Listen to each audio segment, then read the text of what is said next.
উত্থান একাদশীর মাহাত্ম্যই একটা এইটা। উত্থান একাদশীর দিনে প্রদীপ জ্বালিয়েছিল এক গৃহী, তা ওই প্রদীপে একটা ইঁদুর এসে পড়ে, আর সলতের বদলে ওই ইঁদুরটা নিজেকে সলতের মতো অর্পণ করে দেয়। ইঁদুরটা জ্বলে পুড়ে ছাই হয়ে যায় ওই প্রদীপের শিখায়। ওই ইঁদুরটার ভগবত ধাম প্রাপ্ত হয়ে যায়নি, তাই গৌর প্রেমানন্দে হরি হরি বলি। ইঁদুরটার সদ্গতি হয়ে যায়। একটা পশুকুলে জন্ম নিয়ে একটা ইঁদুরের যদি সদ্গতি হয়, আপনারা কেন করবেন? ওই জন্য সেবাটা বলে দিলাম। এই সেবাটা উত্থান একাদশীর দিনে পরিপূর্ণভাবে আপনারা করবেন। কি? ভগবানের চরণে 4 বার। কেন 4 বার? কেন 5 বার নয়? কেন? এখানেই তো সেবা।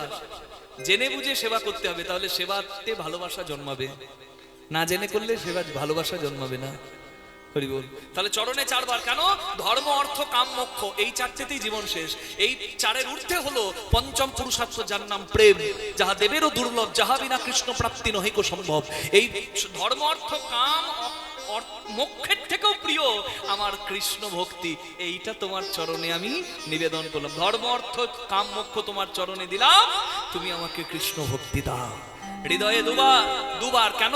যশোদা কৃষ্ণকে দড়ি দিয়ে বাঁধতে গিয়েছিল ননি চুরি করার দোষে, যার জন্য কৃষ্ণের নাম হচ্ছে দামোদর। দড়ি দিয়ে বাঁধা পড়েছিল, তাই তা যতবার বাঁধতে যায় 2 আঙুল কম পড়ে যায়। কেন? একটা হচ্ছে আগ্রহ ভক্তি, আর একটা হলো ভগবানের কৃপা। যশোদা জোর করে বাঁধতে চায়, জোর করে কি তাকে বাঁধা যায়? তাহলে এই যে 2 আঙুল কম পড়ছিল, কেন? ভক্তিতে বাঁধতে চাইনি, অহংকারে বাঁধতে চেয়েছিল, যে তুই দোষ করবি তোকে আজকে বেঁধে রাখবো। কিন্তু যখন বাঁধতে পারলো না, যশোদার চোখে জল পড়লো। যশোদা বলছে, আমি জানি তোর মধ্যে দৈব শক্তি আছে, কিন্তু কিন্তু আমি তোর মা, তুই দোষ করলে আমি শাস্তি দিতে পারবো না, এইটুকু অধিকার আমার নাই। তাহলে আজ থেকে তুই আমাকে মা বলবি না, তুই আমার গোপাল নোস।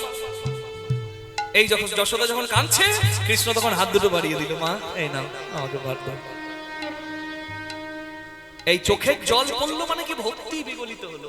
এই ভক্তিতে ভগবান বাধা পড়ে। তাহলে হৃদয়ে 2 বার মানে একটা হলো ভক্তের আগ্রহ, আর একটা হলো ভগবানের কৃপা। 2 আঙ্গুলের অভাব হৃদয়ে ছিল, তাই 2টি আঙ্গুলের বদলে ওই 2 বার ঘুরিয়ে ওই বন্ধনে কৃষ্ণকে বাঁধার জন্য 2 বার প্রদীপ ভগবানের হৃদয়ে অর্পিত হলো।